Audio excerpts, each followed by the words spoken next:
mulai dengan pembukaan atau katakanlah background dulu ya. Ya, Ustaz. Bismillahirrahmanirrahim. Assalamualaikum warahmatullahi wabarakatuh. Alhamdulillahi rabbil alamin wa bihi nasta'in ala umurid dunya waddin. Wassalatu wassalamu ala asyrafil anbiya'i wal mursalin sayyidina Muhammadin wa ala alihi wa ashabihi ajma'in amma ba'du. Jamaah sekalian yang dirahmati Allah, semoga kita semua selalu berada dalam lindungan Allah Subhanahu wa taala. Pada kesempatan hari Ahad sore waktu Indonesia ini, dan mungkin di sana masih pagi ya. Ya, kita ini udah nunggu buka kira-kira 1,5 jam lagi lah. Kita bersyukur dan panjatkan puji kepada Allah Subhanahu wa taala. Semoga apa yang kita laksanakan pada kegiatan kita pada hari ini bisa mendapatkan kebaikan, pahala, dan tentu saja karunia yang besar dari Allah Subhanahu wa taala. Salawat dan salam tidak lupa juga kita haturkan kepada baginda Nabi Muhammad Shallallahu Alaihi Wasallam. Jamaah sekalian yang dirahmati Allah, kalau kita bicara tentang dunia medis atau mungkin gampangnya kita sebut kedokteran secara perspektif agama Islam, ada beberapa khilafiyah yang memang abadi atau sepanjang masa. Diskursusnya adalah begini. Pertama terkait dengan sosok Nabi Muhammad Shallallahu Alaihi Wasallam yang dalam praktek kehidupannya beliau banyak sekali bertindak seperti seorang paramedis atau ahli medis. Beliau punya banyak katakanlah saran, nasihat, petunjuk, dan arahan yang terkait dengan masalah-masalah medis dan kesehatan. Ada orang mengeluh sakit perutnya, bagaimana kemudian obatnya, Nabi seringkali memberi advice. Obatnya ini, gitu ya. Kalau ada yang katakanlah dia keracunan, obatnya ini, gitu. Jadi dalam prakteknya memang Nabi seringkali memberi informasi medis. Nah, dan kalau di jumlah ternyata informasi medis yang Nabi sampaikan itu cukup banyak, menjadi sebuah kumpulan hadis tersendiri. Dan para ulama sepanjang zaman tertarik tuh untuk mengumpulkan hadis-hadis Nabi yang tematis, dan salah satu tema yang cukup cantik untuk dikumpulkan adalah tema yang terkait dengan At-Tibbun Nabawi, pengobatan yang dilakukan oleh Nabi Muhammad Shallallahu Alaihi Wasallam. Nah, karena begitu banyaknya kisah di mana Nabi itu mengobati orang gitu ya, sehingga muncul sebuah diskursus. Jangan-jangan Nabi kita, Nabi Muhammad ini juga memang seorang ahli medis yang mengerti banyak tentang penyakit dan obat-obatnya, dan itu semua terkait dengan mukjizatnya beliau. Karena Nabi yang terakhir, walaupun terpaut cukup lama ya dengan Nabi Isa, tapi Nabi Isa itu kan Nabi yang terakhir. Itu memang Nabi yang sangat concern dalam bidang pengobatan. Nabi Isa itu di dalam Al-Quran disebutkan yubri'ul akmaha wal abrosol dan seterusnya. Bisa mengobati penyakit yang di zaman itu belum ada obatnya. Penyakit lepra, penyakit kusta, penyakit ini, itu, dan sebagainya, bahkan beyond, melebihi dari semua yang pernah bisa dilakukan oleh manusia. Beliau bisa yuhyil mauta, menghidupkan orang yang sudah mati. Tapi kita tidak heran dengan apa yang bisa dilakukan oleh Nabi Isa, karena semuanya itu kan mukjizat. Ya, kalau sudah mukjizat kita berhenti sudah. Dalam arti nggak usah ribut, nggak usah diperdebatkan lagi, namanya juga mukjizat, maunya Allah terserah Allah, Allah yang punya kuasa. Dan mukjizat memang senjata para nabi dan rasul.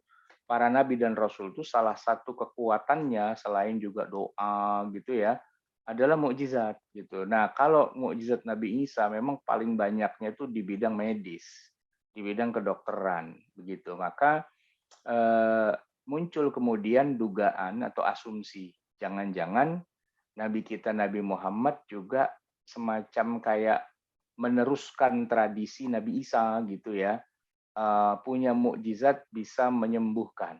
Nah, berangkat dari banyaknya hadis-hadis Nabi tentang Nabi itu mengobati orang, maka muncul sebuah sebuah teori bahwa Nabi Muhammad itu juga punya mukjizat yang sifatnya bisa menyembuhkan orang. Ya, jadi Nabi itulah dokter gitu. Nah, umat Islam terpecah dua sebenarnya dengan dalam hal ini.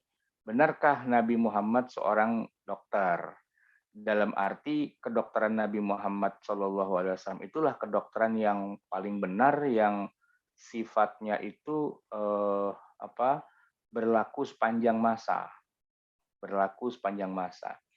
Nah, ada dua pendapat tadi. Yang pertama mengatakan iya, Nabi Muhammad itu seorang dokter dan ilmu kedokterannya sebagaimana juga Al-Qur'an yang sifatnya abadi, maka ilmu kedokteran Nabi Muhammad itu sifatnya mukjizat kayak Quran juga. Dia berlaku abadi sepanjang masa.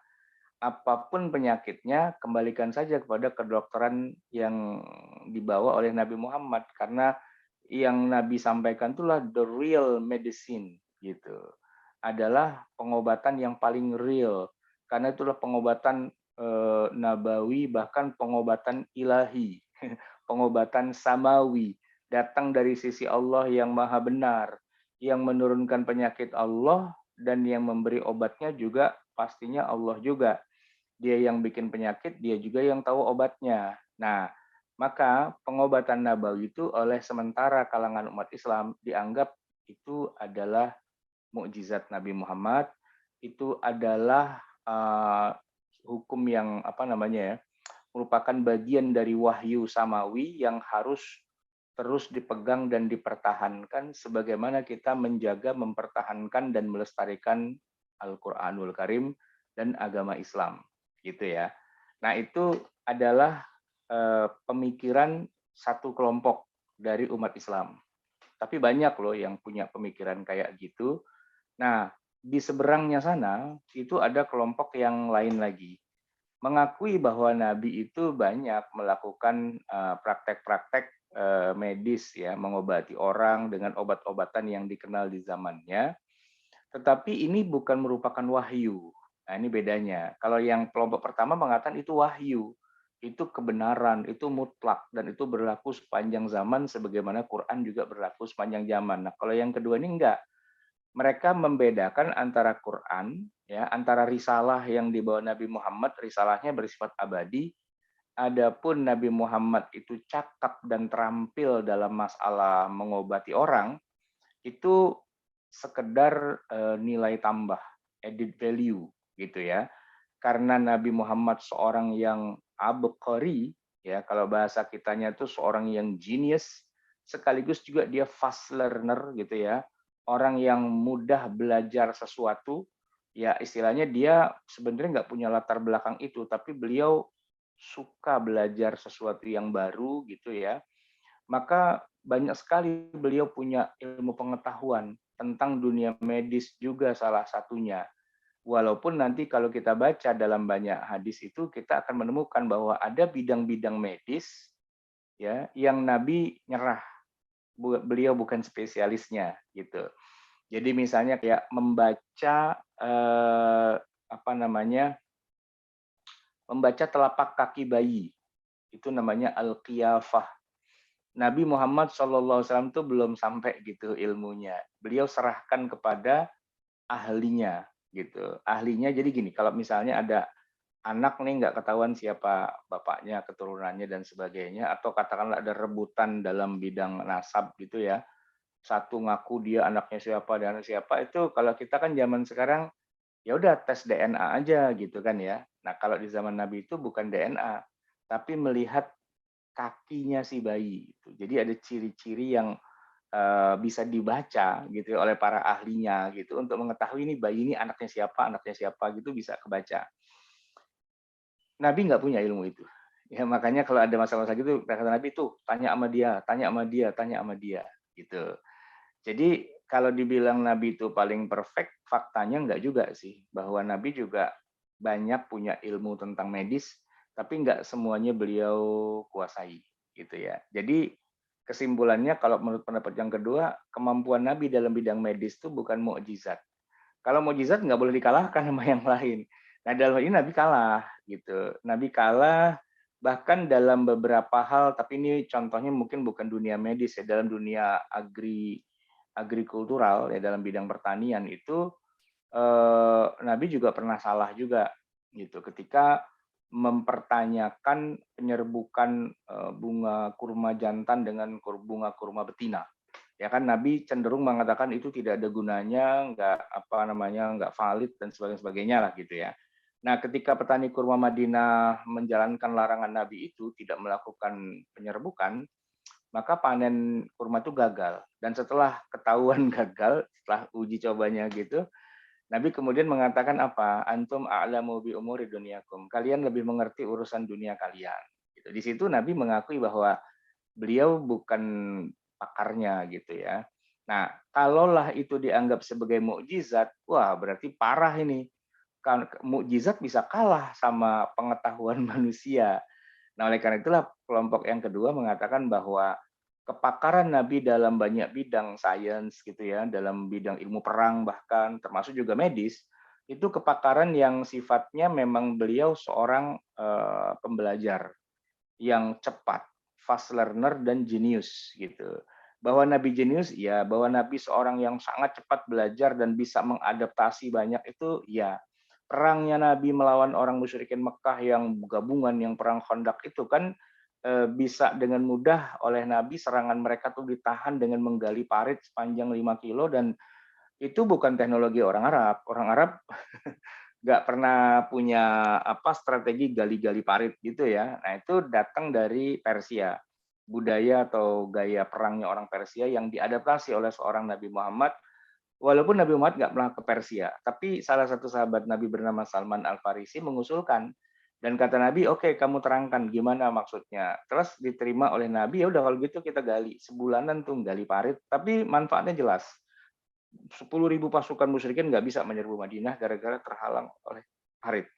Nah itu menunjukkan bahwa Nabi itu seorang fast learner gitu, seorang pembelajar yang cepat gitu dan bisa memanfaatkan teknologi yang mungkin nggak datang dari beliau ya, tapi datang dari dunia lain, kok dunia lain dari peradaban lain gitu ya, dari negara lain, dari bangsa yang lain yang bukan Muslim tapi dipakai dan kemudian bisa digunakan gitu. Nah, termasuk juga dalam masalah medis. Jadi buku At-Tibbun Nabawi itu kan isinya catatan bagaimana Nabi berperilaku dan bertindak serta memberikan advice terkait dengan masalah-masalah kesehatan dan ternyata gitu ya, itu kalau diteliti secara antropologi gitu ya, secara sejarah ilmu kedokteran, ya itu memang pengobatan-pengobatan Nabi itu pengobatan yang khas yang dikenal oleh peradaban manusia di abad ke-7 Masehi itu. Tapi uniknya itu pengobatan yang ada di Cina, yang ada di India, yang ada di Eropa, Afrika dan sebagainya itu kumpul ternyata Nabi ngomong itu gitu loh. Nah, pertanyaannya, oh berarti Nabi ini belajar gitu ya. Belajar banyak tentang dunia pengobatan gitu. Sehingga Nabi menjadi orang yang sangat banyak manfaatnya memang dalam dunia medis gitu. Sampai jadi rujukan juga dalam masalah medis gitu. Nah, memang di sini yang jadi krusialnya adalah begini. Nabi Muhammad itu manusia biasa, dapat wahyu dari Allah gitu kan. Tapi di sisi yang lain beliau juga selain manusia biasa, beliau seorang yang jenius gitu. Jadi kemampuan beliau dari segi akal pikirannya, logikanya dan kemampuan berpikirnya itu emang di atas rata-rata ya. Selain itu dapat wahyu juga. Nah, wajar kita kadang-kadang kemudian umatnya itu agak agak bingung ini. Ini beliau bisa begini sebagai nabi, mukjizat, atau sebagai manusia biasa? Nah, itu kasusnya sering terjadi dan untungnya di zaman Nabi itu para sahabat banyak yang konfirmasi dulu kepada Nabi. Misalnya ya waktu mau terjadi perang Badar gitu ya. Perang Badar itu kan Nabi baru tumben jadi panglima perang. Sebelum-sebelumnya kan Nabi nggak pernah. Kalau mungkin waktu masih mudanya banget, remaja lah gitu, pernah ya ikut perang gitu. Tapi kan jadi apa? Jadi prajurit biasa gitu. Sedangkan ini perang Badar, perang pertama dalam Islam dan beliau langsung jadi panglima. Nah, di bawah beliau tuh banyak mantan-mantan orang yang ahli dalam strategi perang. Jadi kalau bicara pengalaman jam terbang dan sebagainya, anak buahnya banyak yang udah lebih pinter gitu sebenarnya. Nabi adalah pemula gitu. Makanya ketika mengawali perang Badar sebagai komandan lapangan lah gitu ya, Nabi bilang, "Oke, base camp kita di sini." Gitu. Kalian di sini sini sini, Nabi ngatur gitu kan, namanya pemimpin harus ngatur lah ya. Cuman oleh beberapa sahabat yang pengalaman dalam dunia perang, apa yang diatur oleh Nabi itu ya bukan salah sih, tapi tidak terlalu menguntungkan gitu posisinya. Maka salah seorang sahabat itu bertanya pada Nabi, "Ya Rasulullah, mohon maaf nih, Anda menetapkan base camp kita di sini itu wahyu atau itu ro'yu?" Hmm. Wahyu maksudnya Allah yang atur. Kalau emang itu wahyu kita nurut, udah mau bilang apa gitu kan. Tapi kalau ro'yu kita adu yuk. Kita adu. Nabi bilang, enggak, ini enggak ada wahyu, itu ro'yu saya sendiri aja. Apa ya, pendekatan logika Nabi aja. Nah, disitulah para sahabat itu kemudian bilang begini, "Ya Rasulullah, kalau emang ini ro'yu, boleh dong saya bandingkan dengan pemikiran saya." Oke. Nah, terjadilah diskusi di situ, yang pada ujung-ujungnya Nabi bilang, "Oh iya, pikiran Anda tuh lebih bagus, strategi Anda tuh lebih jitu. Oke, kalau gitu kita ikut apa yang Anda lakukan. Deal, kita pindah ke sana." Gitu kan. Nah, itu menunjukkan bahwa Rasulullah juga mengakui bahwa beliau tuh enggak selamanya sebagai seorang nabi yang yang di remote dari langit gitu ya, enggak selalu gitu. Kadang-kadang beliau jadi manusia sendiri jadi manusia biasa dengan pikirannya sendiri. Yang kalau udah sampai pada titik itu boleh diadu gitu sama para sahabat ya. Jadi jamaah sekalian, kesimpulannya di tengah tubuh umat Islam itu ada katakanlah dua kubu besar. Kubu pertama mengagungkan Nabi Muhammad sampai mengatakan Nabi Muhammad itu ya ahli fisika, ahli kimia, ahli kedokteran dan sebagainya, plus dengan tambahan nih bahwa apa-apa yang dicanangkan oleh Nabi itu sifatnya abadi. Kedokteran yang dicanangkan oleh Nabi itu berlaku sepanjang zaman sampai hari kiamat dan berlaku untuk semua manusia gitu. Maka kembalilah kita semua dari kedokteran barat modern milik orang kafir kepada kedokteran Nabi yang merupakan wahyu turun dari langit gitu. Itu kelompok pertama itu banyak banget pengikutnya, di Indonesia juga banyak gitu ya, kelompok-kelompok yang mengatakan bahwa kita ikut Nabi secara apa adanya baik dalam bidang agama, ibadah ataupun dalam bidang sains gitu, mengembangkan sains kedokteran Nabi. At-Tibbun Nabawi ya, praktek kedokteran Nabi di abad ke-7 itu dianggap itulah solusi untuk semua abad berikutnya gitu. Nah, kelompok kedua adalah antitesisnya, kebalikannya gitu ya. Enggak gitu. Nabi iya mengobati orang banyak, oke, berhasil iya dan sebagainya, tapi itu bukan wahyu ya. Kenapa? Karena tidak selalu benar juga, tidak sempurna juga dan ada wilayah-wilayah yang Nabi nggak mampu. Nah, kalau mukjizat kok ada keterbatasan itu bukan mukjizat dong gitu. Terus kalau bukan mukjizat tapi kok Nabi banyak berhasil ya, itu kejeniusannya gitu. Dan satu lagi yang penting, kalau memang itu bukan mukjizat, maka ya Nabi kan orang yang jenius. Untuk ukuran zamannya, pengobatan Nabi itu memang paling topnya, paling hebat. Bahkan udah gabungan dari berbagai macam kemajuan dunia pengobatan dari seluruh dunia. Ya mau dari Eropa, Afrika, Asia, semua ada. Nabi punya gitu. Tapi, nah kan yang namanya dunia sains, dunia teknologi, termasuk juga dunia medis kan selalu mengalami perkembangan, di mana perkembangannya itu ada yang sifatnya menyempurnakan apa yang sudah ada, tapi kadang-kadang ada juga yang sifatnya koreksi, gitu. Nah, ketika yang sifatnya koreksi ini yang jadi kacau nih, gitu. Sebenarnya koreksinya tidak harus dalam arti menyalahkan, tapi memang zamannya berubah sehingga jadi ada semacam kayak koreksi. Contohnya gini deh, Di zaman Nabi kan orang kalau minum minum air ya, air tanah gitu kan diminum gitu aja nggak pakai dimasak gitu kan, dan sehat gitu. Tapi kalau hari ini kita minum air sumur, air tanah gitu kan, wah itu bahaya gitu. Nah, kita sih mengatakan bahaya dan kita mengatakan itu di zaman Nabi sehat ya karena realitasnya ya di zaman Nabi abad ke-7 gitu loh, populasi manusia belum begitu banyak, apalagi belum masuk era industri kan. Jadi ya pencemaran atau polusi itu belum belum ada boleh dibilang, belum ada. Jadi ya air ya keluar dari mata air tanah ya steril lah gitu kan.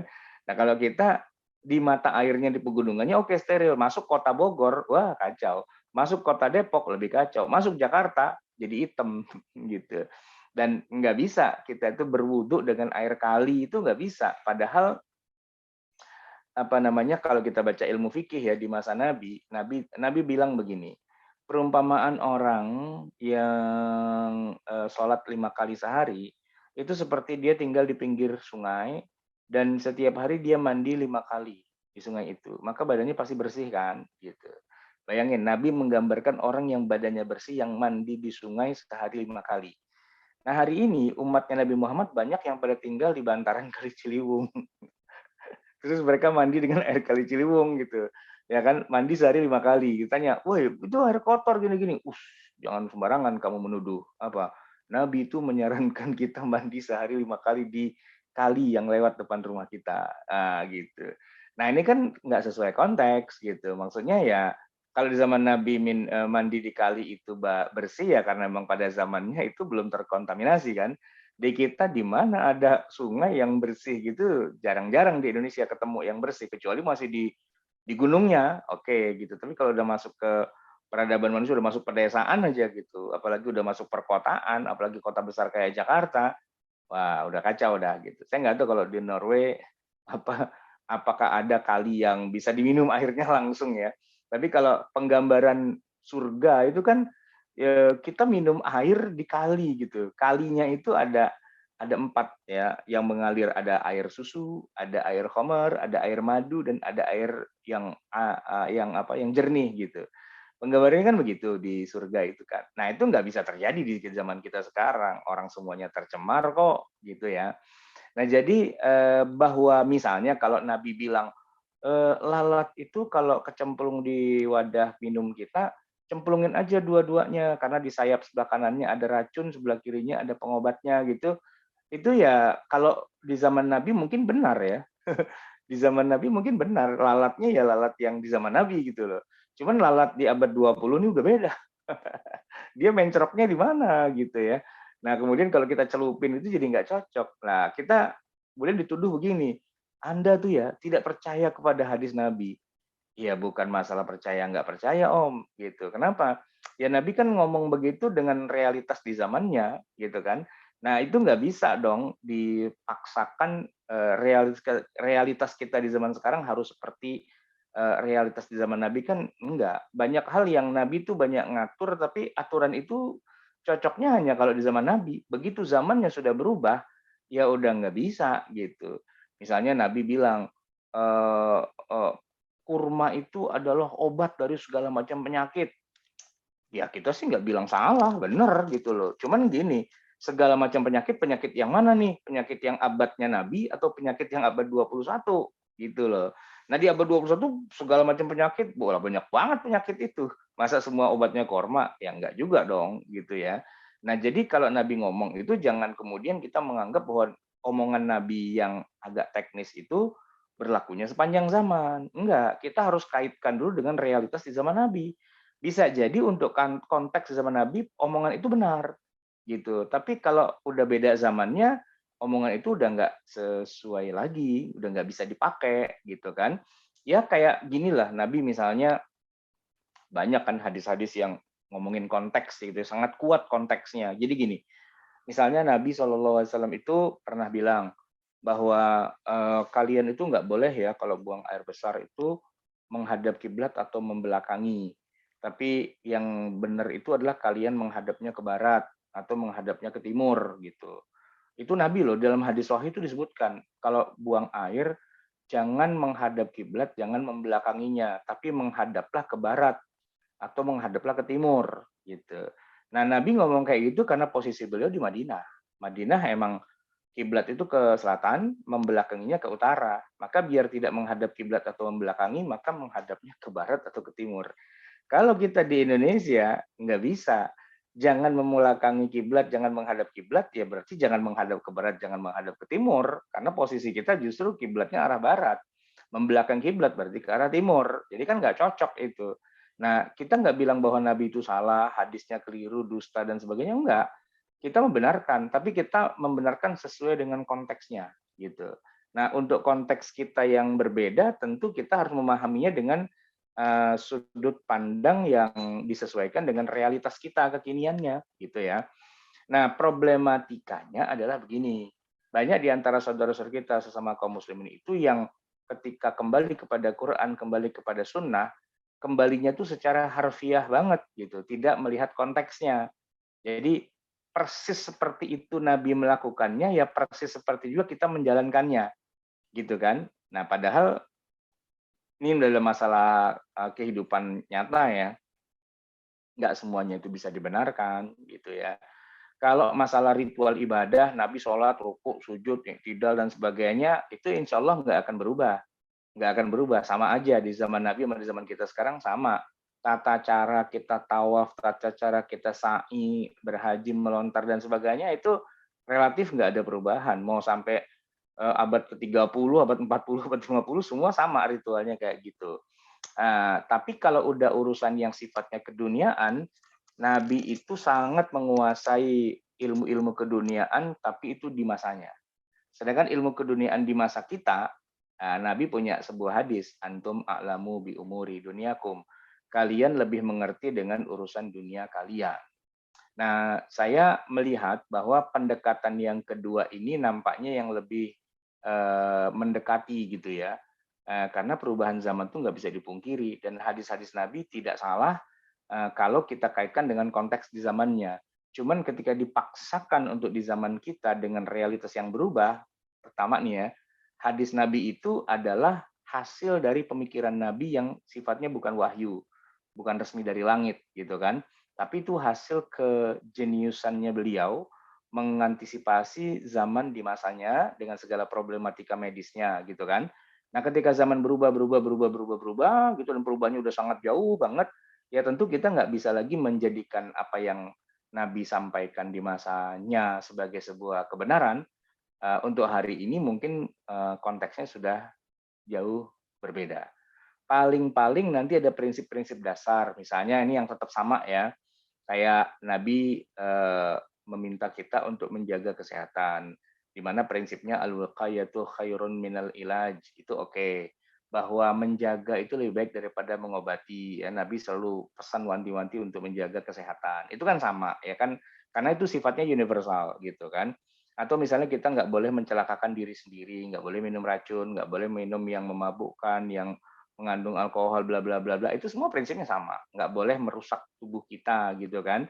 Nah, jadi ada prinsip-prinsip yang sifatnya universal yang bisa kita ambil dari Rasulullah, tapi ada hal-hal yang sangat teknis banget dan itu sangat terkait dengan realitas di zaman masa Nabi.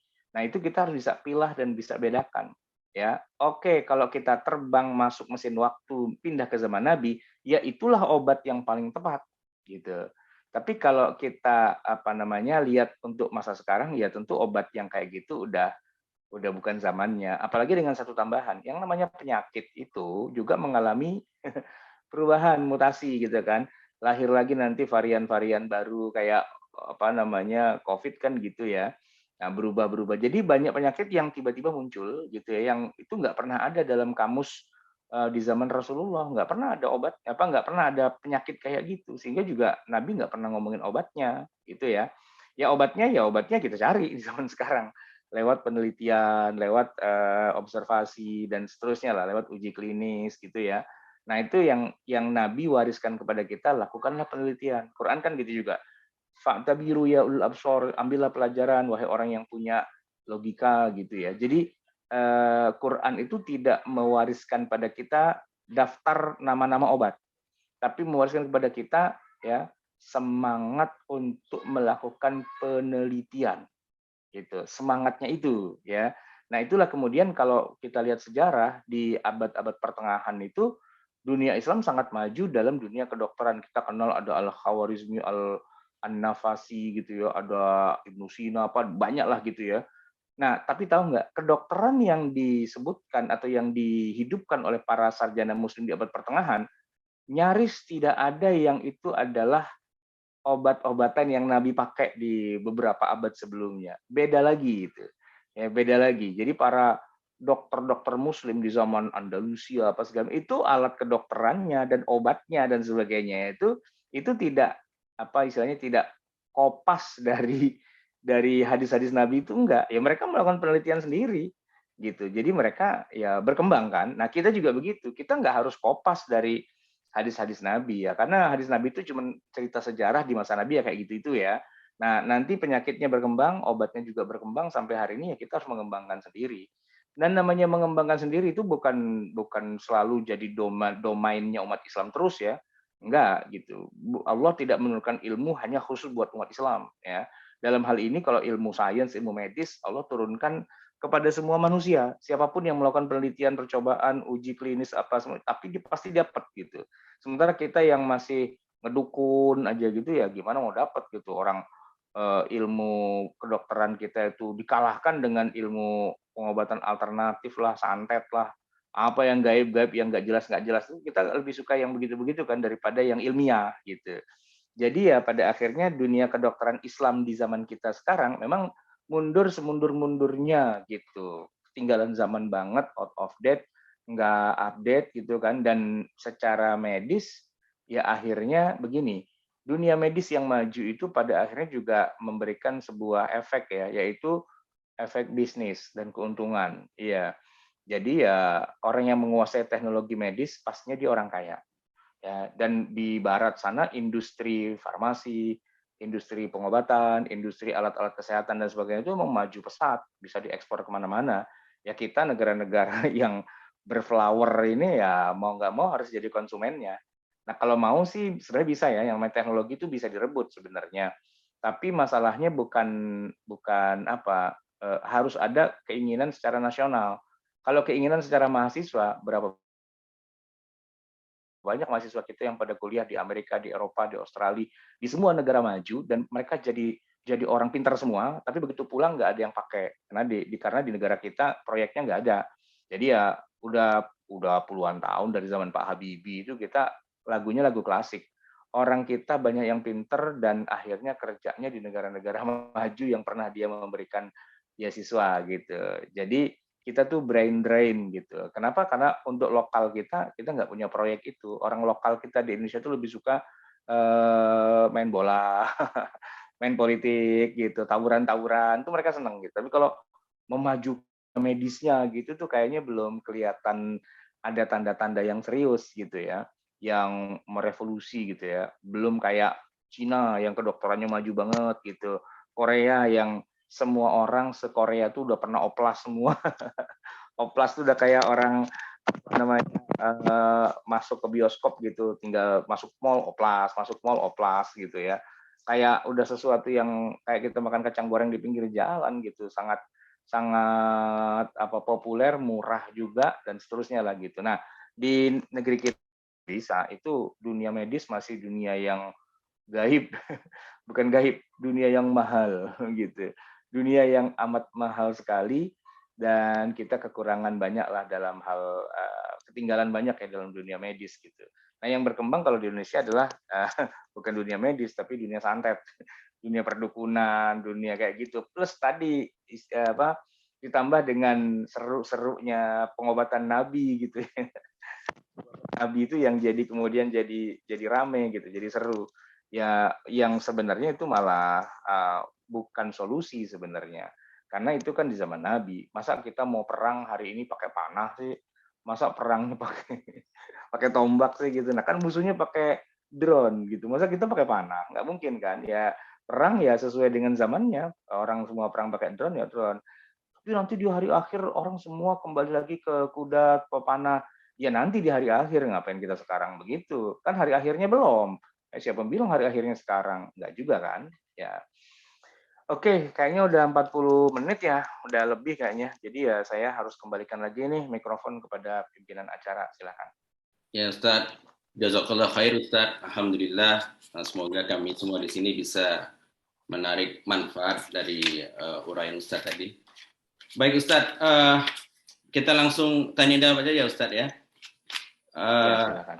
yang pertama Ustaz, kan kita sering dengar hadis bahwa Nabi mengatakan umur umatku itu 60 sampai 70 tahun. Apa memang angka harapan hidup pada masa itu sangat rendah Ustaz? Di masa Nabi? Ya. Masa Nabi. Kelihatannya begitu. Iya, kelihatannya begitu. Karena gini ya, umur kematangan manusia di masa Nabi kan asalkan sudah baligh sudah pada kawin, gitu kan. Dan di masa Nabi kan juga belum ada yang namanya pendidikan dasar seperti sekolah. Jadi ya itu kalau kita mau lihat potretnya yang masih tersisa di zaman sekarang, di zaman Nabi itu potretnya masih ada. Di beberapa negara Arab seperti di Yaman itu kita masih lihat kayak gitu. Jadi saya punya guru saya ini cerita bahwa saya usia 10 tahun sudah dikawinkan dengan teman main saya main kelereng perempuan. Dia usia 8 tahun dan dia laki-laki usia 10 tahun. Dan kalau di zaman Nabi itu biasa kejadian kayak gitu. Anak kecil-kecil Aisyah tuh dinikahi usia 6 tahun loh. 6 tahun bayangin gitu, ya kan? Jadi kita nggak bisa samakan nih apa namanya frekuensi di zaman kita dengan di zaman Nabi. Di zaman Nabi itu orang masih kecil-kecil sudah nikah, orang kecil-kecil sudah berkeluarga, orang kecil-kecil sudah punya anak gitu kan. Dan usia kehidupan di zaman Nabi Muhammad ya sekitar itu. Nah, memang tapi gini, ketika Nabi ngomong kayak gitu, sebenarnya beliau lagi bandingin dengan umat terdahulu. Umat terdahulu tuh Nabi Nuh misalnya ada yang usianya sampai 950 tahun. Nabi Nuhnya sendiri 950 tahun. Nah, kalau itu sih saya kira nggak ada kaitannya dengan faktor medis atau apa ya. Itu ya kuasa Allah lah, nggak tahu gimana gitu kan. Nah, umurnya rata-rata umat Nabi Muhammad atau di zaman Nabi Muhammad gitu ya, 60 tuh ya wajar gitu kalau meninggal. Di negara-negara yang maju, angka harapan hidupnya tinggi. Kayak di Jepang, di beberapa negara Eropa tuh mungkin sampai 80 tahun gitu ya. Karena memang mereka sudah bagus dunia medisnya, dunia apa namanya kulinernya apa segala itu udah bagus lah gitu ya. Nah, sementara di negara-negara yang berflower, yang miskin dan berkembang gitu ya, ya angka harapan hidupnya memang rendah rata-rata itu gitu. Ini kalau dikaitkan dengan ilmu medisnya. Tapi kalau Nabi sih ngomongnya itu rata-rata 60 tahun itu maksudnya ketika beliau membandingkan dengan umat terdahulu sebenarnya. Bandingannya 950 tahun dengan 60 tahun. Nah, dari situlah nanti ada Lailatul Qadar, orang cukup semalam aja ibadah di malam Ramadan lalu dia dapat pahala seperti orang beribadah selama 83 tahun kan gitu. Nah, kalau dalam hidupnya dia dapat 10 kali Ramadan aja 830 tahun gitu kan. 20 kali Ramadan dapat Lailatul Qadar ya tinggal dihitung gitu. Jadi Nabi sedang membandingkan kehidupan di masa lalu dengan kehidupan di masa kini, di masa Rasulullah-nya itu gitu. Ya, baik Ustadz. Pertanyaan berikutnya, bagaimana hukumnya periksa darah pada saat puasa? Jadi gini, kan apakah membatalkan apa tidak gitu ya? Ya, kira-kira. Periksa darah itu saya tanya dulu. Ini periksa darah, kalau nggak salah kalau cuma golongan darah gitu ya, periksa darah atau golongan darah kan cuma diketul doang, gitu doang ya. Iya, memang Cuma diambil dari setetes gitu sini. kan. Ya, Ya, cuma setetes kan. ya setetes. Nah, itu kalau setetes gitu, seluruh ulama sepakat itu tidak batal. Ya. Seluruh ulama, 4 mazhab. Tapi kalau banyak, seperti orang berbekam gitu ya, itu batal. Menurut mazhab Hambali. Dengan hadis, Nabi pernah melihat orang lagi puasa, tapi dia berbekam, lalu Nabi bilang, aftarul hajimu wal mahjum. Yang membekam dan yang dibekam dua-duanya batal puasanya. Nah, itu bekam itu darahnya keluar banyak. Nah, dalam mazhab Hambali, apapun yang membuat darah keluar banyak, seperti donor darah, batalkan. Orang luka, operasi darahnya kemana-mana, itu membatalkan. jatuh gitu, darahnya ngocor-ngocor, itu membatalkan. Tapi itu Hambali. Di luar Hambali, mazhab Syafi'i, Maliki, dan Hanafi, it's okay, nggak ada masalah. Keluar darah banyak tidak membatalkan, karena Nabi sendiri pernah berbekam pada waktu puasa. Dan Nabi tetap puasa. Gitu. Oke. Ya, baik Ustaz, ini pertanyaan berikutnya. Bagaimana hukumnya kontrasepsi dalam Islam? Karena kontrasepsi mana yang halal atau yang dibolehkan, Ustaz, kira-kira? Ya, jadi kontrasepsi ini kan masuknya dalam istilahnya pengendalian populasi manusia, ya kan?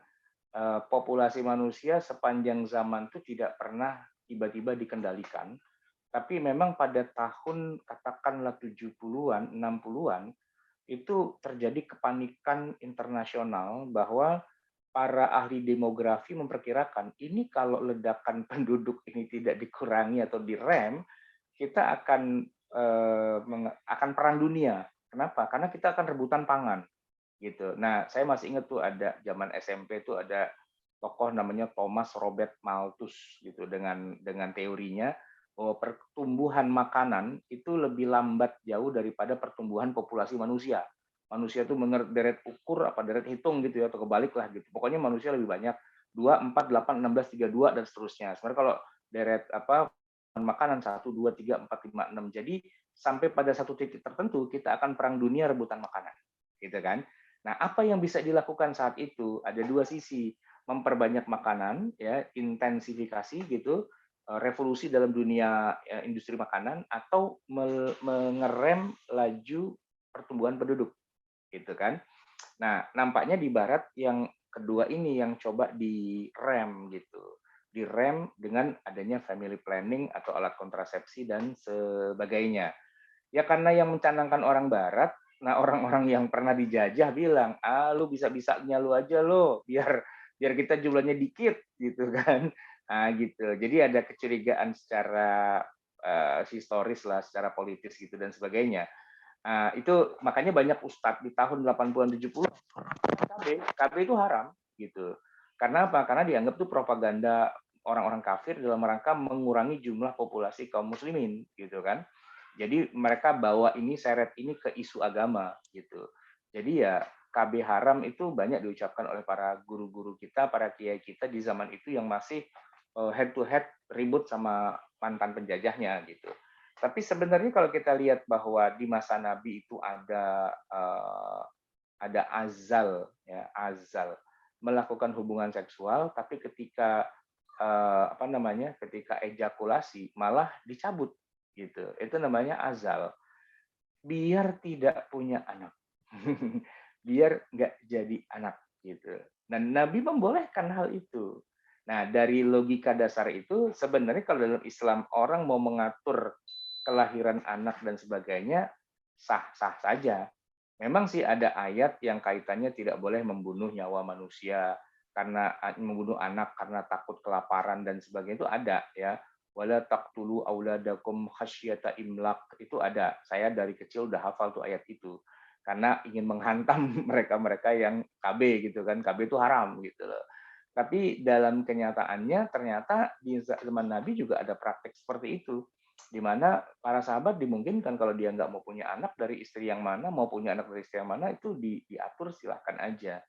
Jadi ya itu memang masalah khilafiyah sih ya di kalangan ulama kontemporer yang masih mengharamkan masih banyak ya.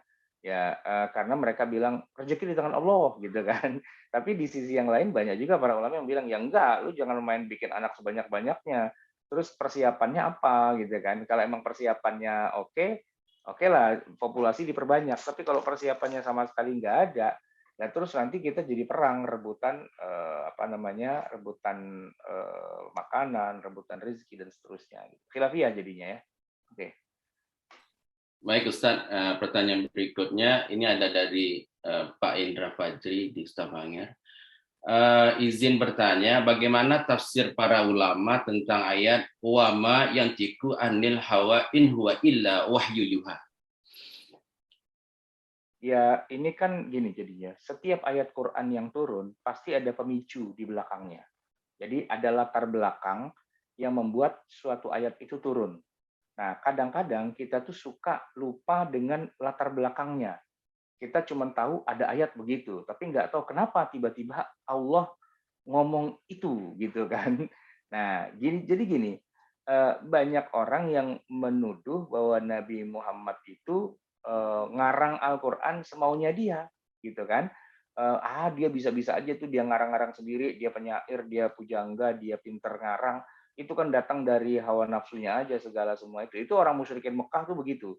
Yang menteror Nabi dan para sahabat untuk tidak percaya kepada wahyu yang turun, dikatakan itu Nabi Muhammad tuh kalau ngomong itu keluar dari hawa nafsunya gitu ya kan. Nah, Allah datang membela dengan ayat wa ma yantiqu anil hawa. Oh enggak, dia kalau ngomong bukan dari hawa nafsunya. Yang dia omongin itu adalah wahyu dari Allah gitu kan. Nah, tapi gini jamaah sekalian, kalau dibilang yang keluar dari mulut Nabi adalah wahyu, ya tentu nggak semuanya wahyu juga gitu ya kan. Nah, ini kan lagi ngomongin konteks Nabi itu kemarin menyampaikan ayat Quran bla bla bla itu kan dibikin sendiri sama Muhammad. Nah, ayat-ayat Quran itu keluar bukan dari hawa nafsunya. Itu in huwa illa wahyun yuha. Yang disampaikan oleh Nabi Muhammad yaitu ayat-ayat Quran itu wahyu yang diturunkan. Tapi bukan berarti semua yang keluar dari mulut Nabi Muhammad adalah ayat Quran. Ya enggak juga dong. Masa Nabi ngomongin Quran semua? Kan enggak, ya kan? Ya sebagian Quran, sebagiannya ya enggak. Ya Nabi kan manusia biasa. Beliau dagang di pasar, beliau berkomunikasi dengan siapa-siapa. Kita aja tahu bahwa hadis Nabi enggak semuanya Quran dong, ya kan? Bahkan hadis qudsi aja juga bukan Quran. Nah, kalau dibilang semua yang keluar dari mulut Nabi adalah Quran, ya Nabi ngomongannya dikit banget seumur hidup, cuman 6.236 ayat gitu loh. Dikit amat, ya enggak lah. Yang keluar ya pastinya enggak semuanya Quran. Tapi kenapa dibilang wama yang tiqu anil hawa, dan dia tidak berbicara dari hawa nafsunya, berbicara yang mana nih Om? Berbicara yang kemarin itu ketika Nabi ngomong panjang lebar menyampaikan ayat Quran, dibilang itu kan cuman hasil bisa-bisanya Muhammad aja, dia bikin bikin sastra gitu kan. Dijawab sama Allah, enggak, dia enggak ngomong dari hawa nafsu, itu wahyu yang turun kepada kalian. Gitu ya Pak ya. Oke. Ya Ustaz, pertanyaan berikutnya Ustaz, bagaimana hukumnya kalau benang operasi yang digunakan terbuat dari babi Ustaz?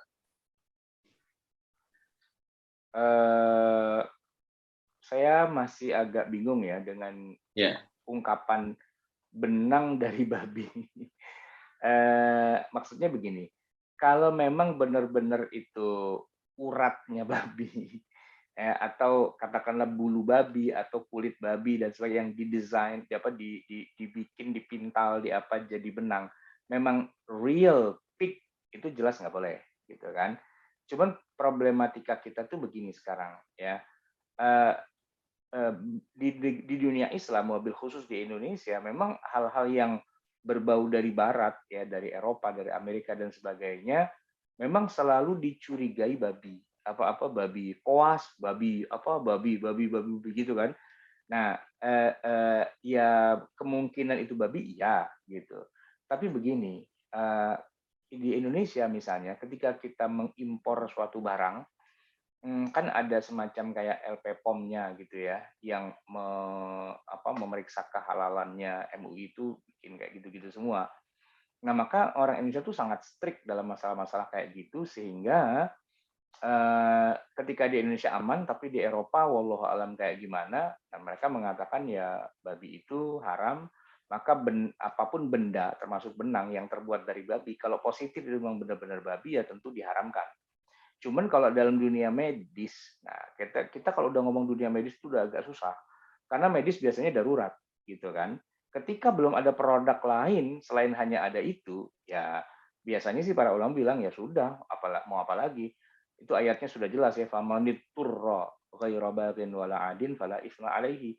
Siapa yang uturra, yang terpaksanya lah kudu hanya pakai itu saja karena belum ada alternatif yang lain, fala isma alaihi, maka dia tidak berdosa. Itu ayat Quran kan yang menyebutkan kayak gitu. Maka kalau dalam dunia medis ada hal-hal yang katanya babi, asalkan tidak ada alternatif lain dan kecuali hanya itu, Quran mengatakan fala isma alaihi.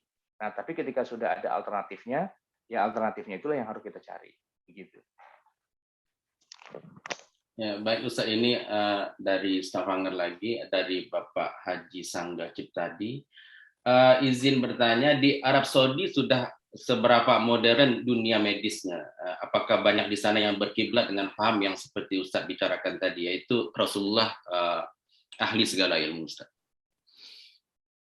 Kalau saya sih memperhatikan dari jauh ya, gini, vaksin meningitis itu kita kan baru-baru ini aja ya diharuskan gitu kalau mau umroh mau haji itu vaksin meningitis di rumah sakit otak di Jakarta itu.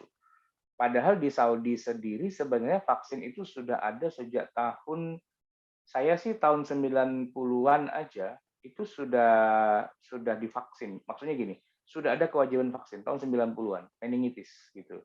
Saudi sudah mewajibkan dan kita orang Indonesia menipu, menipu Saudi. Jadi gini, jadi gini, syaratnya itu kan harus sudah divaksin dan bukti sudah divaksinnya ada lembaran berwarna kuning, karton warna kuning yang disisipkan di paspor kita gitu. Nah, di Indonesia semua travel umroh itu ngejual kartu kuning itu. Nggak divaksin, dijual aja. Harganya 250.000 gitu. Jadi masuk masuk imigrasi Saudi, vaksinnya kasih lihat kartu vaksin. Udah, masuk, masuk, masuk gitu. Itu ya kalau nggak punya kartu vaksin kayak gitu, disuruh masuk, disuntik satu-satu sama pemerintah Saudi. Padahal tahun 90 semua vaksin masih babi loh. Semua vaksin masih babi gitu. Jadi kalau bicara tentang dunia medis, Saudi kenapa jadi maju banget? Sebenarnya begini, orang Saudi itu kan lebih Amerika dari Amerika, ya kan? Karena orang Saudi kenal dunia itu gara-gara perusahaan minyak Amerika datang dan mereka bikin perusahaan bareng Aramco gitu kan. Nah, orang Saudi melek dunia peradaban tuh lewat perantaraan orang Amerika. Nah, semua persenjataan Saudi itu American oriented. Tentara Saudi itu dilatihnya sama tentara Amerika. Senjatanya apa semua Amerika, termasuk sains dan teknologinya juga Amerika semua. Ya baru-baru ini aja Saudi kemudian pindah kiblat ke Cina. Sebelumnya pernah ke Jepang, kemana-kemana, tapi basically ke Amerika gitu. Jadi semua pengobatan medisnya Saudi itu American oriented gitu. Dan kita kalau ada di Saudi kan kita merasa malu kalau ngomong bahasa Arab. Mendingan kita ngomong bahasa Inggris, lebih dihormati. Yaitu yang jaga-jaga Masjidil Haram tuh, petugas-petugas yang itu, kalau kita ngomong kaifahaluka ya syekh, anta bi khair, apa segala macam, tuh cemen lu, ngomong apaan gitu. Iya, tapi kalau kita ngomong how are you gitu, kayak gitu-gitu kan, wah dia langsung hormat gitu. Orang Saudi itu terjajah secara secara pemikiran, secara teknologi, secara kedokteran dengan Amerika. Jadi vaksin di kita belum ada apa-apa, di Saudi orang sudah divaksin kemarin waktu corona itu kan. Jadi negara-negara Eropa sekarang sudah pada lepas masker apa segala macam, Saudi udah gitu. Kita belum di Indonesia. Kita baru vaksin kedua, booster aja belum gitu. Di Saudi udah booster yang keempat mungkin ya, udah lebih maju mereka daripada kedokterannya daripada kita orang Indonesia karena mereka dekat sekali dengan Amerika gitu. Ya, baik Ustadz, ini ada pertanyaan dari Ibu Dince. Mohon pendapat Ustadz mengenai pengobatan ruqyah yang cukup ngehits di negara kita. Pandangan dari Vicky bagaimana Ustadz? Saya kuliah di Libya. Jadi teman-teman saya banyak ahli ruqyah. Gudangnya tukang ruqyah itu Libya. gitu. Dan saya tahu siapa yang pertama kali mengajarkan ilmu ruqyah. Itu salah satu dosen kita juga sih. Namanya Dr. Umar. Beliau dari Jordan, dari Palestina gitu. Nah, karena beliau kan dosen tafsir, menyebutkan bahwa di antara kehebatan dan kemudian Al-Quran adalah dia bisa buat mengusir jin dan sebagainya. Kebetulan Dr. Umar itu juga bisa praktek meruqyah. Jadi jadi beliau pernah juga di luar jam pelajaran sih ngajarin cara meruqyah gitu. Nah kita murid-muridnya, wah seneng nih gitu kan, pada belajar juga gitu. Jadi di angkatan saya banyak itu yang jadi jagoan ruqyah itu sampai mendirikan apa namanya kayak rumah sakit gitu ya, pusat ruqyah apa-apa, ruqyah center apa-apa gitu-gitulah ya. Nah, itu memang dari kita gitu. Cuman begini, ruqyah itu sendiri secara formal tidak diajarkan di kampus. Cuman para aktivis kampusnya yang secara istilahnya di luar dari pelajaran resmi gitu ya, itu saling mempelajari gitu istilahnya. Jadi merebak gitu. Ya orang senang juga sih daripada dia bawa ke dukun nggak jelas gitu kan. Udahlah pakai ruqyah syariah, dibacain Quran, ntar berontak-berontak setannya pergi gitu loh. Cuman yang lucu gini, kan itu teman-teman saya sendiri kan, teman-teman satu kos gitu. Itu lucunya gini, sekali aja dia ngeruqyah orang, besoknya akan datang banyak lagi orang minta diruqyah gitu loh. Terus-terusan gitu loh. Iya. Jadi kayak gimana? Kayak itu tahu gitu loh. Besok gue kasih kerjaan lagi. Ya gitu. Nah, saya berada di tengah-tengah komunitas tukang ruqyah karena itu teman-teman saya sekelas semua gitu kan. Cuman saya kalau disuruh ruqyah, oh enggak ah gitu, males gitu. Ya artinya sampai ada teman saya yang lebih lucu lagi. Dia gini, ngeruqyah jin itu kan capek ya bacain Quran sampai sampai mulutnya itu jontor gitu baca 1 jam 2 jam kan capek tuh. Sama dia direkam pakai kaset gitu. Nanti kalau dia ngeruqyah lagi, dia puterin kasetnya aja. Setannya kepanasan. Dasar setan bego, lu di setelin kaset ruqyah lu ketakutan lagi. Saya nggak usah sebut namanya, tapi ada orangnya. Setannya ditipu. Ya, ruqyah itu bagus ya. Namanya kita mengusir jin setan kalau kita lewat kuburan angker kita merasa merinding-merinding ya bacalah ayat-ayat Quran dan itu bagus gitu loh. Tapi kalau itu dijadikan bisnis, nah itu yang jadi urusan itu. Jadi panjang ceritanya gitu ya. Kayaknya ada kolaborasi antara setan sama teman-teman yang pada kebisnisin setan ini. Semakin rame jadinya. Tapi dulu kan boomingnya waktu itu, sekarang udah hilang, udah nggak ada lagi. Ya ada 1 2 lah, tapi nggak booming gitu. Dulu saya ingat banget teman-teman sampai diundang ke Australia lah, diundang ke Eropa, diundang kemana, ngapain? Seminar ruqyah. Ya ilah, jadi dukun diundang ke luar negeri segala. Saya menyebutnya dukun gitu. Kenapa? Ya nyembur-nyembur gitu. Tapi kan pakai Quran. Iyalah, kan pakai Quran ya kayak komat kamit kayak Mbah Dukun lah gitu istilahnya. Nggak menjelekkan, buat bercanda aja sebenarnya. Cuman masalahnya begini, kadang-kadang teman-teman yang suka ngeruqyah itu kadang-kadang juga out of limit gitu ya. Jadi ini bukan wilayah dia, itu wilayah medis. Sama dia, enggak nih bikinan setan anu, nah, gitu kan biasa. Dukun kan kerjaannya begitu. Wah ini dibikin sama si anu nih, orangnya si anu, nah, gitu kan kadang-kadang suka nggak bener gitu loh. Oke, next. Ya. Oke, Ustaz. Pertanyaan berikutnya Ustaz mengenai bagaimana hukumnya dengan alkohol yang ada di dalam obat Ustaz. Apakah haram meminum obat tersebut Ustaz? Begini, kalau di kalangan ulama klasik ya, kan alkohol juga sudah dikenal, cuman alkohol itu dikenalnya bukan sebagai sesuatu yang memabukkan, ya, tapi dikenalnya sebagai benda yang najis, gitu. Gara-gara alkohol itu disebut-sebut itu terbuat dari khamr dan khamr itu najis. Jadi tidak bolehnya makan makanan atau obat yang mengandung alkohol bukan karena mabuknya, tapi karena najisnya, gitu. Kalau mabuknya udah pasti enggak.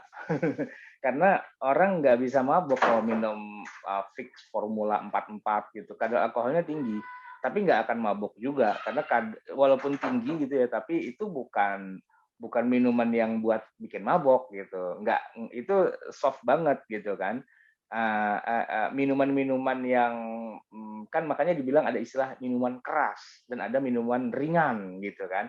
Ringan tuh berarti kadar alkoholnya rendah dan itu kalau bicara mabuk enggak sebenarnya, enggak mabuk gitu. Cuma itu najis gitu kan. Masalahnya di najisnya itu sebenarnya kalau ada kandungan alkohol karena kalau udah bilang najis ya berarti itu bermasalah gitu kan. Nah, jadi para ulama klasik mengharamkan makanan yang mengandung alkohol karena dianggap mengandung najis, bukan karena dia bikin mabuk gitu ya. Nah, oleh karena itulah maka ini kalau najis berarti ada nggak yang alternatifnya? Kalau nggak ada berarti jatuhnya darurat. Dan kalau ada alternatifnya berarti kalau bisa nggak usah yang ada kandungan alkoholnya karena dianggap alkohol najis. Tapi ada tapinya lagi nih. Di zaman modern ini alkohol tidak harus selalu najis. Kenapa? Karena kalau zaman dulu orang bikin alkohol sumbernya dari khamr yang najis gitu. Tapi kalau zaman sekarang alkohol itu tidak dibikin dari homer, alkohol dibikin dari tumbuhan nabati yang prosesnya langsung dari nabati menjadi alkohol dan tidak pernah jadi minuman keras dulu, ya kan? Nah kalau dia lewat jadi minuman keras dulu, baru jadi alkohol, oke lah dia kebawa najisnya. Tapi kalau dari tumbuhan asli ke alkohol langsung dia tidak najis. Nah karena tidak najis maka tidak jadi masalah. Ulama Saudi itu membebaskan makanan minuman yang mengandung alkohol asalkan cuma dikit ya 1, 2, 3% itu tidak ada pengaruhnya apapun kata mereka, orang tidak mabuk dan juga tidak najis gitu. Tapi kalau di Indonesia kebanyakan ulamanya mengatakan itu najis dan haram juga walaupun tidak mabuk tapi itu najis gitu ya. Maaf Ustadz, ini kembali ke ruqyah tadi, ada respons Ustadz. Ruqyah yang dimaksud tadi pertanyaannya adalah tentang ruqyah yang terkait dengan pengobatan. Kemudian apakah sering Ustadz mengatakan kalau ruqyah menghalangi masuk surga tanpa hisab, itu bagaimana Ustadz? Iya, jadi kan ruqyah itu kan ada yang menggunakan istilahnya aslinya ruqyah itu kalau di masa Nabi, sebelum Nabi mengajarkan ruqyah yang syariah, kan orang Arab juga sering melakukan ruqyah. Ruqyah itu kalau bahasa kita itu merapal mantra gitu sebenarnya. Merapal mantra, mantranya ya ala kazam, simsalabim, apa gitu-gitu kan. Nah itu kan gaib dan nggak jelas gitu, sinkretisme lah paling nggak campur-campuran antara kepercayaan roh, kepercayaan jin, kepercayaan demit, kepercayaan apa gitu-gitu kan.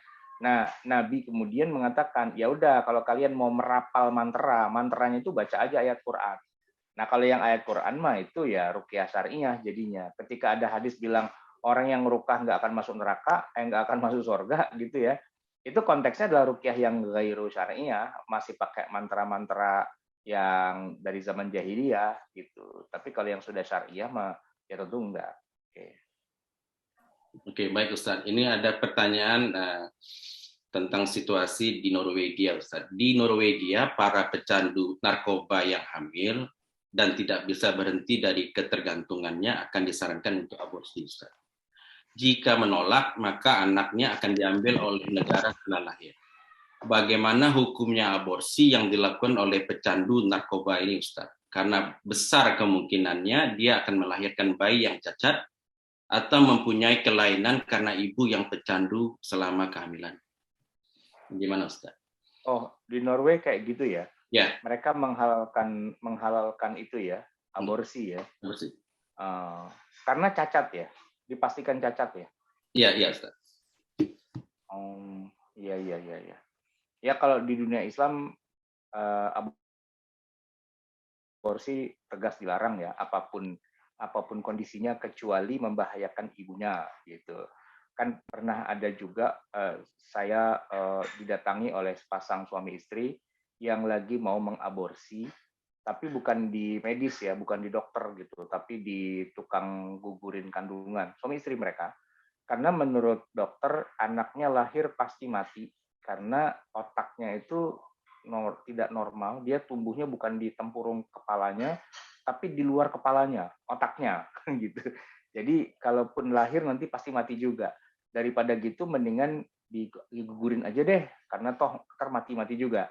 Rupanya dunia medis di Indonesia tidak membolehkan ada hal itu. Mendingan dilahirkan saja, nanti kalau mati ya matilah gitu. Biar yang memberi kehidupan tuh Allah, yang mencabutnya Allah, bukan kita. Gitu. Nah, pasangan suami istri ini nggak siap mental kalau sampai lahir kemudian ternyata mati juga, mendingan sekarang aja dia diaborsi, mereka pergi ke puncak. Cuman dalam perjalanan ke puncak merumah dukun beranak itu sempat telepon saya gitu kan. Saya bilang, udah balik lagi aja ke Jakarta. Ngapain ngikutin kayak gitu-gitu. Udah ikutin yang medisnya aja.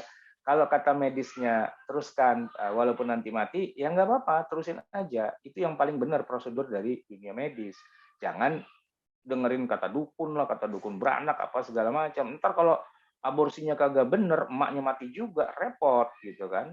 Dan akhirnya mereka balik lagi nggak jadi mengaborsi. Dan 9 bulan kemudian itu ya pas melahirkan lah ya, emang mati sih anaknya. Tapi nggak lama kemudian setelah itu ada hikmah yang luar biasa. Ternyata bapaknya, ibunya, kakeknya, semua mertua dan sebagainya itu berubah jadi muslim dan muslimah yang baik. Gara-gara mendengar cucunya itu lahir dalam itu kayaknya wah mereka jadi kayak merasa ada peringatan dari langit untuk jadi orang bener gitu. Jadi akhirnya mereka rajin sholat, rajin ngaji apa segala macam gitu.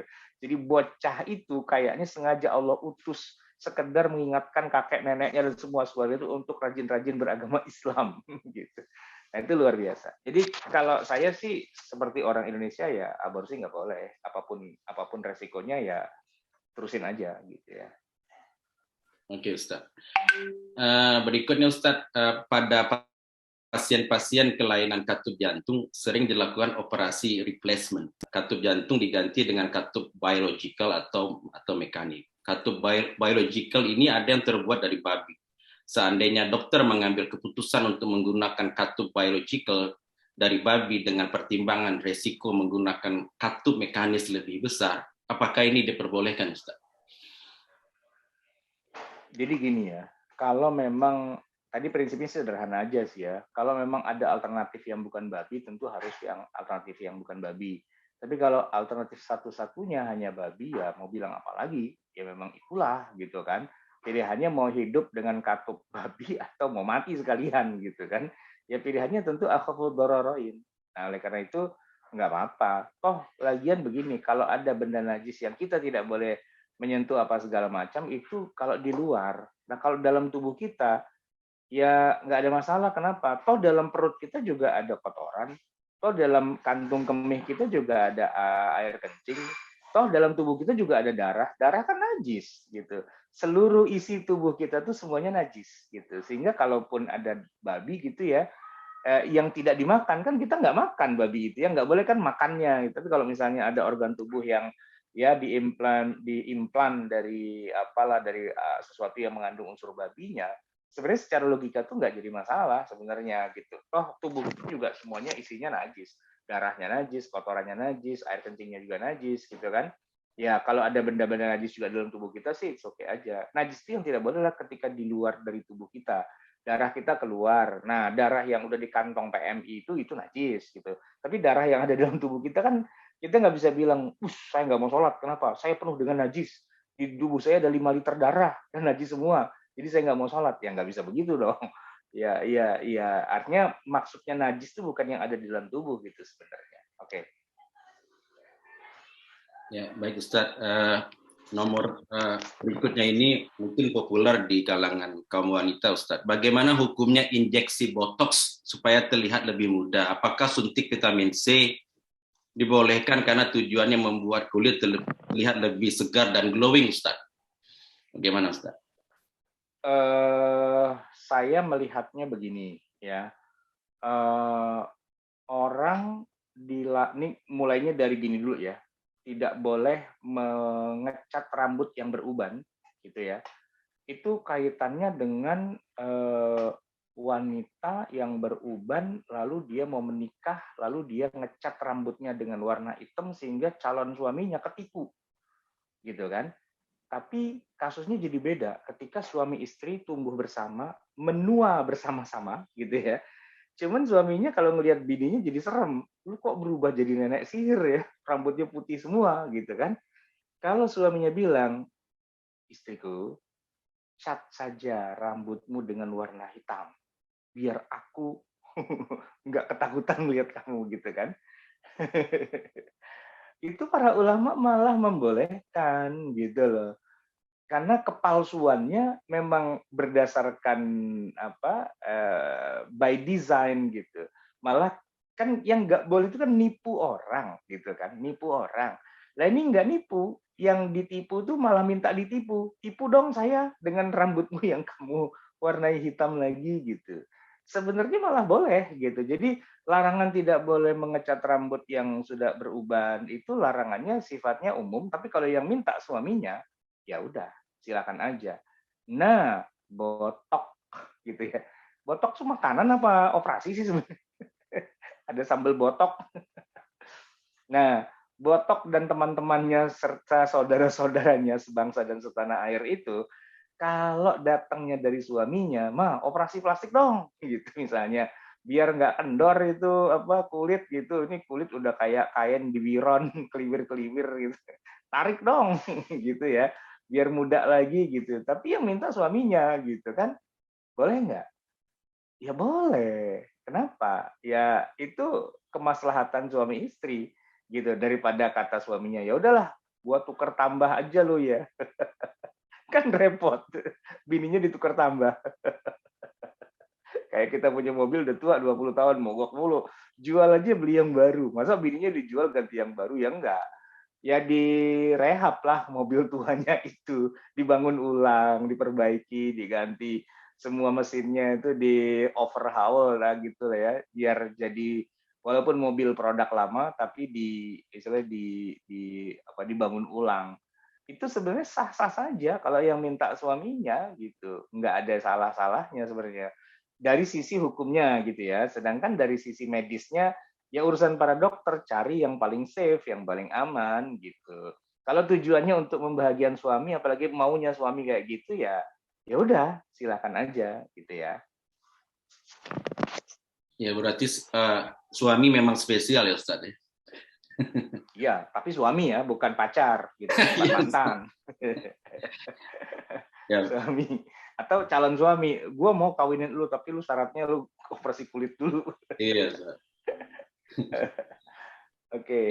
Ya baik, Ustadz, ini pertanyaan berikutnya dari Bapak Yanuar. Mohon pendapat Ustadz bagaimana hukum dalam Islam soal mendonorkan organ setelah meninggal, Ustadz?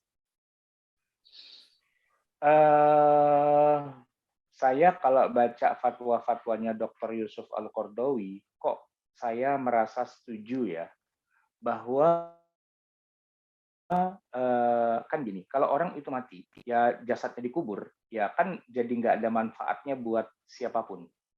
Sementara kalau dia sebelum mati dia sudah wasiat, nanti mata, kornea, apa segala macam dia siap buat donor, buat kepentingan orang lain. Beliau mengatakan bahwa itulah amal jariah yang sangat besar pahalanya. Orangnya sudah mati, tapi matanya masih bisa dipakai. Orangnya sudah mati, jantungnya masih bisa dipakai, ginjalnya bisa dipakai, apalah gitu, organ itu masih bisa dipakai, bermanfaat buat orang lain. Itu jadi amal jariah dong, jadi amal yang nggak pernah putus gitu istilahnya. Karena ada legasi diwariskan gitu ya tubuhnya. Dan unik ya, di zaman dulu nggak ada kayak gitu-gitu. Adanya begini, kalau ada orang mati ya, ternyata dia punya gigi palsu dibuat dari emas. Kenapa emasnya disuruh pretelin? Bukan biar rohnya nggak gentayangan, bukan itu sebenarnya. Cuma sayang-sayang gitu, sayang-sayang emasnya dikubur juga. Biar dipakai sama orang yang hidup lah, yang mati kan udah nggak pakai lagi. Makanya juga dalam Islam tuh tidak terlalu dianjurkan orang mati dikasih kafan yang mahal-mahal, karena tuh cuma dibawa mati doang. Biarinlah uangnya buat dibagi-bagi sama ahli warisnya gitu kan. Nah, di zaman modern ini ketika ada organ tubuh yang bisa didonorkan, kalau Dr. Yusuf Qardawi ya, di mana saya itu sangat setuju ya, itu lebih bagus gitu. Buat nambah-nambah amalnya dia, mungkin sholatnya kurang, mungkin puasanya kurang. Nah, terus apa nih yang bisa dia sumbangkan buat manusia dan kemanusiaan? Organ tubuhnya. Saya kok setuju gitu dengan logika dan pendekatannya Dr. Yusuf Qardawi. Oke. Berikutnya Ustadz, tentang implan gigi Ustadz. Bagaimana hukum Ustadz? Apa boleh Ustadz? Bagaimana itu implan gigi? Iya, implan gigi. Oh, ya. Ada dua kan fungsinya ya. Pertama estetika, yang kedua kesehatan. Orang kalau giginya ompong, dia nggak bisa ngunyah dengan benar, pencernaannya hancur lah gitu, bermasalah. Apalagi dengan penampilan yang ompong-ompong gitu, itu jadi bahan lelucon dan tertawaan gitu kan. Jadi tidak ada masalah sama sekali dengan gigi palsu, implan dan sebagainya gitu. Karena secara fungsi itu memperbaiki apa-apa yang sudah yang sudah out of date gitu ya. Mobil aja kan harus selalu diimplan, digantikan onderdilnya gitu. Nah, manusia selama masih bisa diganti onderdilnya, why not gitu. Ya, berikutnya Ustadz, tentang ini ada pertanyaan dari dokter di sini Ustadz, tentang paliatif medicine sangat berkembang di negara-negara barat. Pada saat seseorang akan meninggal dan terlihat tanda-tanda kesakitan atau nyeri yang sangat hebat, misalnya itu terjadi pada penderita kanker stadium lanjut, maka akan diberikan morfin. Atau kadang-kadang gelisah dan diberikan obat penenang. ini bisa berakibat pasien menjadi tidak sadar seperti tidur, tapi bukan koma, tapi tidak mempercepat proses kematian. Apakah hal ini dibolehkan dalam Islam? Karena akibatnya pasien tersebut jadi tidak punya kesempatan untuk mengucapkan kalimat-kalimat Allah di saat-saat terakhir. Ya, dokter anestesi itu jasanya banyak ya. Orang kalau apa, dilakukan tindakan operasi nggak disuntik anestesi, ya nangis-nangis gitu kan. Nggak mungkin lah harus disuntik kebal gitu. Nah, orang yang pasien yang udah nggak kuat nahan rasa sakit, ya harus dikasih dosis tertentu dari anestesi gitu ya, biar dia mengurangi lah bebannya gitu. Saya sih melihat itu dua hal yang terpisah ya. Mengurangi beban sakitnya dikasih obat anestesi, ya mungkin bahasa awamnya morfin gitu ya. Kalau kita kan di Indonesia morfin tuh kesannya morfinis gitu ya. Padahal kan itu obat yang menghilangkan rasa sakit. Ya morfin sih sebenarnya gitu. Nah, tapi tujuannya pasti medis kan, dan tidak ada kaitannya dengan mau mabok-mabokan gitu. Mabok kapan orang kanker mabok gitu kan. Nggak ada kaitannya dengan itu. Nah, bahwa orangnya jadi nggak baca-baca gitu, ya nggak ada hubungannya sih, nggak ada hubungannya. Kalau saya melihatnya tidak ada hubungannya. Ya masa orang mau meninggal kita seksa dulu biar dia baca-baca gitu. Lu nggak baca-baca, gue seksa lu ya. Kan nggak juga gitu. Nggak harus disiksa baru dia kemudian baca-baca gitu ya. Jadi baca-baca itu kan tidak harus karena siksaan atau rasa sakit atau apa gitu kan, enggak sebenarnya. Tapi ya mengurangi rasa sakit pasien dalam kondisi apapun pasti itu lebih bagus gitu. Orang yang habis operasi sesar itu kan ketika udah obat biusnya sudah mulai hilang baru berasa sakit kan, terasa gitu. Walaupun waktu operasinya nggak terasa gitu. Nah, itu kan ketika obat biusnya sudah mulai berkurang baru nyer-nyeran di situ kan. Nah, pasukan perang ya itu pasti dibekali dengan morfin gitu. Kalau dia tangannya putus, kakinya bolong, apa lu kasih morfin itu biar rasa sakitnya hilang. Nah, penghilang rasa sakit itu sah-sah saja sih dalam agama Islam, bukan sesuatu yang diharamkan. Asal tujuannya menghilangkan rasa sakit gitu, bukan penyalahgunaan morfin untuk mabok gitu. Ya baik Ustaz, ini ada pertanyaan tentang bank sperma Ustaz. Itu bagaimana Ustaz? Bank sperma kalau kalau prakteknya sih jelas haram lah ya. Karena kan ya kecuali suami istri, tapi juga susah juga ya. Misalnya suaminya disimpan bank spermanya di bank, yang boleh dimasukin sperma itu kan ya istrinya gitu kan. Nah, tapi kalau itu kejadiannya di luar dari orang ini gini, bapaknya udah meninggal, suaminya udah meninggal, tapi dia punya tabungan sperma di bank gitu. 10 tahun kemudian istrinya mau hamil, lalu ngambil sperma suaminya gitu. Wah, ini jadi kacau nih secara hukum syariahnya. Ini orang ini meninggal punya anak apa enggak? Gitu ya. Nah, itu jadi kacau gitu. Bahkan kalaupun itu bank sperma untuk suami istri pun itu jadi masalah. Apalagi kalau prakteknya ada bank sperma yang ada di mana negara gitulah ya. Nah, itu udah pasti bukan suami istri kan. Ya, itu jatuhnya ya zina lah pada akhirnya kalau bank sperma yang modelnya kayak gitu ya. Gitu. Jadi mungkin ada celah yang halalnya dengan tujuan tertentu ya, saya kurang paham gitu ya. Mungkin ada ya, ada bank sperma dibutuhkan misalnya katakanlah dalam konteks tertentu, tapi itu tetap harus dalam koridor suami istri gitu ya. Oke, next. Ya, ini ada pertanyaan berikutnya lagi Ustadz, tentang banyak orang-orang tua yang memilih untuk tidak dilakukan resusitasi jantung paru atau menggunakan alat bantu hidup seperti ventilator. Jika suatu saat mereka membutuhkannya dengan pertimbangan usia yang lanjut, komorbid, dan biaya, apakah ini dibenarkan dalam Islam Ustadz? Alat pacu jantung, alat bantu pernafasan dan sebagainya itu kan sebenarnya usaha ya. Usaha yang dilakukan oleh dunia medis untuk ya minimal masih bisa memberi harapan. Mungkin jantung berhenti tapi otak belum gitu kan. Dan para orang dunia medis pasti masih memperdebatkan hal itu. Kapan sih dikatakan mati? Apakah jantungnya berhenti atau otaknya sudah berhenti gitu ya aktivitasnya. Masih ada perbedaan antara jantung berhenti sampai otaknya nggak berjalan kira-kira 4 menit misalnya begitu. Nah, tetapi alat-alat itu semua sangat berguna ya untuk menyatakan bahwa jantungnya masih ada, otaknya masih jalan, cuman orangnya koma gitu ya.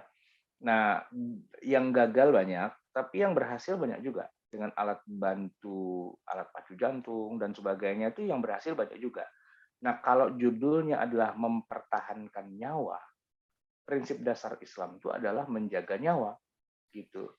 Kalau bisa nyawa orang tuh ya jangan dipercepat. Makanya apa namanya apa namanya istilahnya itu kok saya lupa. Mencabut bukan mencabut sih, menyuntik mati gitu ya. Apa sih istilahnya itu kok saya lupa jadinya. Nah, itu kan nggak boleh dalam Islam gitu. Ini orang udah pasti nih nggak akan sembuh nih, udah daripada susah-susah gue jeksi mati aja gitu kan nggak boleh gitu. Apa namanya istilahnya kok saya lupa jadinya. Eutanasia, Kalau Ustaz. mempercepat kematian. Eutanasia gitu ya. Yang boleh kan yang pasif. Kalau pasif itu masih boleh gitu. Jadi semua alat pacu jantung, alat bantu pernapasan dicabutin gitu, ya pasti matilah gitu kan. Nah itu aja sebagian ulama masih bilang, lo kalau gitu sama aja ente membunuh itu. Tapi enggak, karena tidak disuntikkan zat yang mematikan, tapi alat bantu hidupnya yang dikurangi gitu kan. Ya logika sederhananya sih ya pasti mati lah. Makanya itu dikatakan sebagai pembunuhan secara ramah, ya. Qatlur ro'fah kalau dalam bahasa Arabnya itu, membunuh secara ramah gitu. Ya membunuh juga kan jatuh-jatuhnya, cuman nggak bisa dibilang membunuh juga, sebab kalaupun dari awal nggak dikasih alat bantu semua, udah mati sih, kan gitu. Nah maka dikasih alat bantu itu demi untuk mencoba ya, bukan melawan takdir, tapi mengupayakan semaksimal mungkin siapa tahu dia masih bisa hidup. Dan yang berhasil banyak. Sebab kalau nggak ada yang berhasil, ya nggak akan dilakukan itu semua. Yang berhasil banyak dan bisa dipertahankan kehidupannya walaupun sudah istilahnya udah 50-50 gitu kan. Ya yang kemarin lah yang COVID itu kan saya sepupu saya itu ada yang sampai 1 bulan loh itu koma itu. Komanya aja 1 bulan gitu. Nggak tahu gimana, pokoknya Ramadan kemarin dia 2 minggu atau seminggu sebelum Ramadan dia koma, bangun-bangun sudah dikit lagi Lebaran. Jadi ada beberapa memorinya itu hilang yang selama sebulan itu dan hidup lagi dan bernyawa lagi gitu loh. Loh iya, terus apa dibilang nggak berguna? Ya berguna gitu, berguna dan banyak orang yang bisa terbantu dengan alat-alat seperti itu. Jadi saya kira itu bukan satu hal yang salah. Cuman kalau ada orang yang udahlah ngabisin duit juga dan sebagainya, itu jadi eutanasia pasif itu jadi akhirnya gitu. Oke. Ya Ustadz, ini saya tidak tahu apa ini pertanyaan terakhir apa bukan, tapi yang jelas ada pertanyaan Ustadz, bagaimana tentang khitan perempuan Ustadz? Itu kan bukan syariat ya, itu adat. Jadi di negeri yang adatnya memang ada khitan perempuan, ya sah-sah saja sih gitu ya. Tapi di negeri yang tidak ada khitan perempuan, ya nggak harus dihitan. Karena hitan itu secara logika kan itu untuk laki-laki ya, biar najisnya nggak tersimpan di apa di kemaluannya gitu. Nah, kalau buat perempuan, saya nggak tahu kalau secara medis, tapi kalau secara agama nggak ada kebutuhannya. Jadi hitan itu boleh dibilang kembali kepada urf, kebiasaan dan adat dari masing-masing negeri, masing-masing masyarakat gitu. Oke. Ya baik Ustadz, Alhamdulillah sudah tidak ada lagi pertanyaan Ustadz. Kita anggap selesai sesi. Jazakumullah khairan Ustadz atas sharing ilmunya, juga kepada para jemaah yang hadir pada siang hari ini. Mohon dimaafkan bila ada kekurangan dari kami. Juga saya lupa mengatakan terima kasih kepada seluruh panitia yang telah membantu acara ini. Maaf Ustadz, bisa berkenan memimpin doa Ustadz? Oh iya, baik. Kita tutup ya dengan sama-sama kita memanjatkan doa pada Allah Subhanahu wa taala. Bismillahirrahmanirrahim. Alhamdulillahirabbil alamin. Hamdai wa fi ni'amahu wa yukafi'u mazidah. Ya Rabbana lakal hamdu wa lakas syukru kama yanbaghi li jalali wajhika wa li'azimi sultanik. Allahumma salli wa sallim wa barik ala Sayyidina Muhammadin wa ala ali Sayyidina Muhammad. Subhanaka la nuhsi Allahumma salli wa sallim ala sayyidina Muhammadin salatan tunjina biha min jami'il ahwali wal afat wa taqdi lana jami'al hajat wa tutahhiruna biha min jami'is sayyi'at wa tarfa'una biha 'indaka a'la darajat wa tuballighuna biha aqsal ghayat min jami'il khairati fil hayati wa ba'dal mamat innaka sami'un qaribun mujibud da'wat wa ya qadiyal hajat. Allahumma inna nas'aluka al-afwa wal afiyah wal mu'afatad daimah fid dini wad dunya wal akhirah. Allahumma inna nas'aluka al-huda wat tuqa wal afafa wal ghina. Allahumma aghnina bihalalika an haramik wa bi ta'atika an ma'siyatik wa bika amman siwak. Allahumma ahsin akibatana fil umuri kulliha wa ajirna min khizyid dunya wa adzabil akhirah. Allahumma maghfiratuka awsa'u min dunubina wa rahmatuka arja indana min a'malina ya hayyu ya qayyum bi rahmatika nastaghits wa min adzabika nastajir. Aslih lana syu'unana kullaha wa la takilna ila anfusina tarfata 'ain.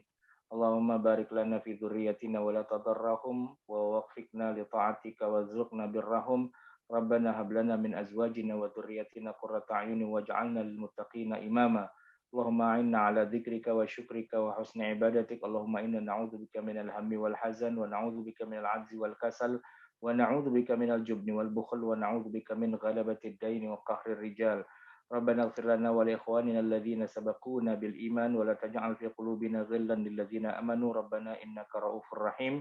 Rabbana atina fid dunya hasanah wa fil akhirati hasanah wa qina adzabannar. Wa sallallahu ala sayyidina Muhammadin wa ala alihi washabihi wasallam. Subhana rabbika rabbil izzati amma yasifun wa salamun alal mursalin walhamdulillahi rabbil alamin. Wassalamualaikum warahmatullahi wabarakatuh. Baiklah, marilah sama-sama kita tutup kajian kita dengan membaca doa kafaratul majelis. Subhanakallahumma wa bihamdika asyhadu an la ilaha illa anta astaghfiruka wa atubu ilaik. Terima kasih Ustadz Sarawat.